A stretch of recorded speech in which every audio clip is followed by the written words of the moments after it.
si l'on vous demandait, qu'est-ce que c'est la Bible? C'est une lettre de Dieu et c'est une lettre d'amour envoyée de Dieu à l'homme. C'est le livre sacré des chrétiens. C'est un mot grec.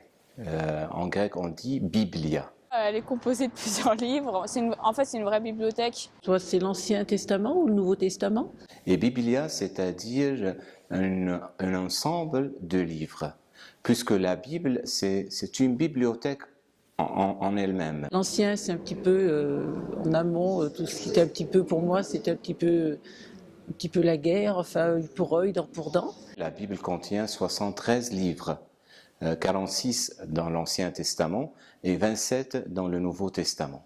Donc d'où cette nomination qui revient au 1er siècle du christianisme.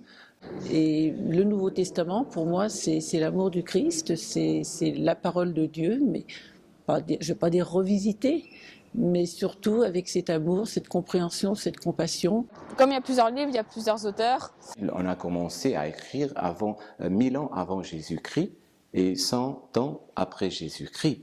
Donc ce n'est pas une seule personne qui a écrit toute la Bible. Par exemple, pour les évangélistes, c'est Marc, Luc, Jean et Matthieu.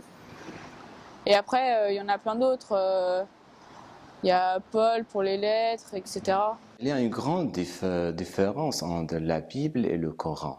En fait, par exemple, les musulmans disent que le Coran, c'est descendu tel qu'il est du ciel. Voilà. Alors que chez nous, la révélation, ce n'est pas comme ça. Il y a une certaine participation entre Dieu et l'homme. Dieu s'est révélé et l'homme a écrit. Je trouve qu'après, à l'intérieur, c'est les mêmes textes, entre guillemets, ça enseigne les mêmes choses. Pour la Bible, c'est un cheminement. Dieu a fait un cheminement avec l'homme qui a essayé de comprendre la révélation de Dieu et il a essayé d'écrire cela à travers sa langue, sa culture, sa manière de vivre, sa manière d'exprimer tout cela. Ce qui est raconté dans la Bible, les personnes qui l'écrivent le disent clairement que c'est Dieu qui a dit ça à travers, par exemple, Jésus ou d'autres personnages, mais que c'est Dieu qui parle à travers eux, qui sont juste un intermédiaire. Dieu nous parle individuellement, mais à travers chacun de nous, il s'adresse à tout l'homme. C'est déjà bien de venir de l'entendre à la messe, parce qu'après, l'homélie, c'est quelque chose de... Il y a les épîtres, mais c'est vrai que l'évangile... L'homélie du Père, et c'est quelque chose de très très important.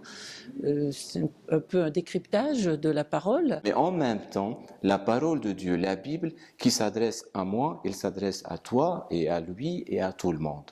Mais je le comprends en tant que moi, individu. Et puis, moi, ce que j'aime aussi, c'est lire ces textes parce que j'ai des réponses qui me sont peut-être personnelles, qui ne sont pas les mêmes pour d'autres personnes, en fonction du moment, en fonction de l'épreuve, ou même d'une joie. La parole de Dieu s'adresse à nous maintenant.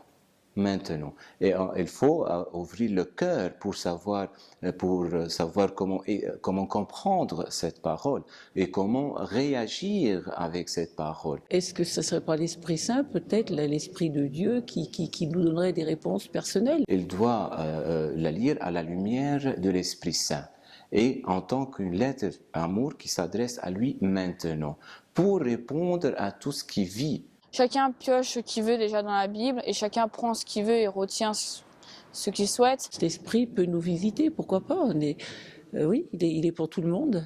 Le tout, c'est de le vouloir, de se plonger dans cette lecture et d'attendre un petit peu patiemment, ça ne vient pas du premier coup. Je trouve que ça nous apporte un chemin pour vivre, une certaine voie à suivre ou pas. J'ai la Bible sur ma table de chevet. Je regarde souvent si j'ai un doute, si j'ai un souci, j'essaye de trouver une réponse. Des exemples, par exemple avec les paraboles et tout ça, ça nous donne... on tourne l'histoire à notre façon, comme on le souhaite, pour nous donner, je pense, un chemin de vie. Et j'y trouve un message personnel dans ces textes. C'est important de lire, même si c'est des passages...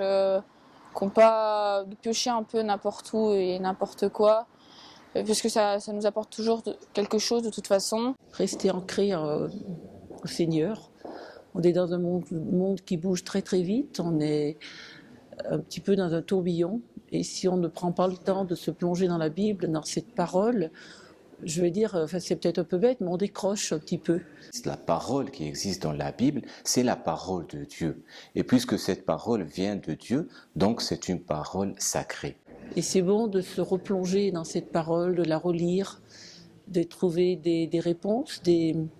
Moi, je pense qu'il y a plein de clés. Donc on peut dire que la Bible, c'est une Bible sainte. Le livre n'est pas sacré, c'est juste un support pour faire passer la parole de Dieu. Oui, bien sûr, c'est la parole.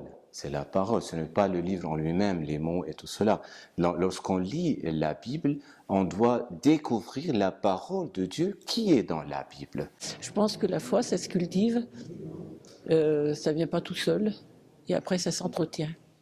Car notre foi n'est pas une foi stable, c'est une foi qui grandit, qui progresse, qui évolue. C'est grâce à la parole de Dieu qui est fixe, stable, elle, mais nous grandissons grâce à cette parole. Mais on pourrait très bien la faire passer oralement et ce serait tout autant sacré. Le livre n'a rien en soi-même de sacré. Lorsqu'on lit la Bible, nous entrons en relation avec une personne. Donc les lettres, les mots dans la Bible sont morts, les mots sont morts, les paroles sont mortes. C'est nous qui nous donnons vie à ces paroles lorsqu'on lit cette parole et lorsqu'on réagit envers ces paroles-là et on essaie de mettre cette parole en pratique dans notre vie. Dans ce cas-là, la parole de la Bible devient une parole vivante et adressée à chacun de nous à chaque moment de sa vie. Les choses qui sont vraies, qui durent, se transmettent. Les feux de paille, c'est un feu de paille, ça s'éteint vite. C'est une parole de vérité. Et les paroles de vérité, elles ne meurent pas.